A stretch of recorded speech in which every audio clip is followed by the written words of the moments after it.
오늘은 정릉계곡을 걸어봅니다. 비가 내린 뒤라 그런지 계곡의 풍경이 더욱 싱그럽게 느껴집니다. 짙어진 초록빛 나무들과 계곡을 따라 흐르는 물길을 바라보며 천천히 걸어보려 합니다. 특별한 목적지는 없습니다. 그저 잠시 걸음을 늦추고 정릉계곡의 풍경을 담아보겠습니다. 잠시 함께 걸어보시죠.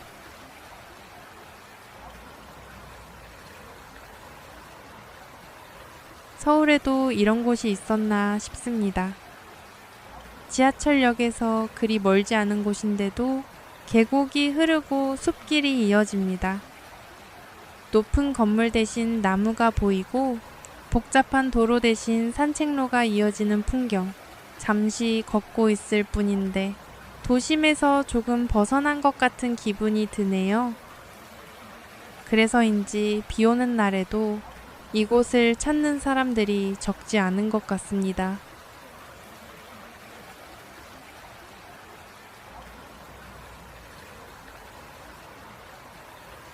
(70년대만) 해도 정릉계곡은 서울 시민들이 즐겨 찾던 피서지였습니다. 에어컨이 흔하지 않았던 시절, 사람들은 더위를 피해 이곳을 찾았다고 하는데요. 계곡물에 발을 담그고 그늘에 앉아 쉬며 여름을 보냈다고 합니다. 지금은 그 모습들을 찾아보기 어렵지만 계곡을 따라 걷다 보니 어쩐지 옛날 서울의 여름 풍경이 떠오르는 것 같습니다. 세월은 많이 흘렀지만 사람들이 이곳을 찾는 이유는 예나 지금이나 크게 다르지 않은 것 같네요.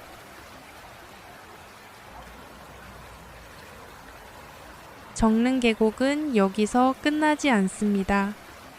계곡을 따라 계속 올라가다 보면 북한산 국립공원 탐방 안내소와 만나게 되는데요.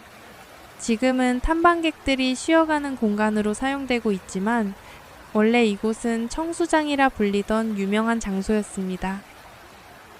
정릉을 오래 기억하는 분들은 지금도 이 일대를 청수장이라고 부르기도 하는데요. 한때는 버스 종점 이름에도 정릉 청수장이라는 이름이 함께 쓰일 정도로 서울에서는 꽤 알려진 곳이었다고 합니다. 70년대 서울이 빠르게 성장하던 시절, 사람들은 도심을 벗어나 북한산 자락의 계곡과 숲을 찾아 휴식을 즐겼습니다. 그 중심에 바로 청수장이 있었습니다. 당시에는 정치인과 기업인, 문화예술인들도 찾던 곳으로 알려져 있었는데요. 지금처럼 카페나 리조트가 많지 않았던 시절, 청수장은 서울 사람들에게 특별한 휴식 공간이었습니다. 지금은 옛 모습을 대부분 찾아보기 어렵고 등산객들이 북한산으로 향하는 출발점이 되었지만 계곡을 따라 걷다 보면 이곳에도 수많은 사람들의 추억이 쌓여 있었겠구나 하는 생각이 듭니다. 눈앞의 풍경은 많이 변했지만 사람들이 자연을 찾아 이곳을 걸었던 마음만은 예나 지금이나 크게 다르지 않은 것 같습니다. 계곡을 따라 걷다 보면 왼편에 박경리 가옥을 알리는 표지판이 나타납니다. 그런데 이상하게도 표지판은 길을 안내하기보다 외면하고 있는 것처럼 보입니다. 방향을 알려주는 표지판이 눈에 잘 띄지 않게 옆으로 꺾여 있기 때문입니다. 표지판을 따라 골목 안으로 들어가 봅니다. 40m 남짓한 거리, 소설가 박경리 선생이 살았던 집이 있습니다.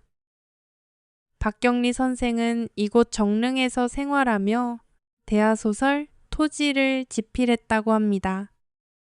북한산이 가깝고 계곡과 숲이 이어지는 이 풍경이 작가에게는 좋은 작업 공간이었을지도 모르겠습니다. 어쩌면 박경리 선생도 이 계곡길을 걸으며 작품을 구상하지 않았을까 하는 생각이 드네요. 골목 안쪽으로 조금 더 들어가 봅니다. 이곳은 현재 재개발이 진행되고 있는 지역입니다. 많은 주민들이 이미 이주를 마친 듯 빈집들이 골목 곳곳에 남아 있습니다. 사람의 발길이 끊긴 집들은 생각보다 빠르게 시간의 흔적을 드러냅니다. 그런데 담벼락 곳곳에서 예상치 못한 글귀들을 만나게 됩니다. 고향이 아직 여기 살고 있음. 새들은 여전히 이곳에서 아이를 낳고 육아를 한다. 누가 남긴 글인지는 알 수 없지만 사라져가는 동네를 바라보는 마음이 담겨 있는 것 같습니다. 잠시 걸음을 멈추고 담벼락에 적힌 글들을 바라봅니다. 어쩌면 이 글들은 사라져가는 마을이 우리에게 남기는 마지막 인사일지도 모르겠습니다. 재개발 구역을 나와 다시 계곡길로 내려왔습니다. 조금 전까지 걸었던 골목의 풍경이 자꾸 떠오르네요. 변화는 늘 필요하지만 사라지는 풍경 앞에서는 조금 아쉬운 마음이 드는 것도 사실입니다. 계곡이 내려다 보이는 카페에 앉아 아이스 커피 한 잔을 마셔봅니다. 비가 내린 뒤라 그런지 계곡물도 평소보다 풍성해 보이네요. 잠시 쉬어가며 오늘 걸었던 길을 되돌아봅니다. 정릉계곡은 화려한 관광지는 아니지만 천천히 걸을수록 더 많은 이야기를 만날 수 있는 곳이었습니다. 언젠가 또 다른 계절에 다시 한번 이 길을 걸어보고 싶네요. 오늘도 함께 걸어주셔서 감사합니다.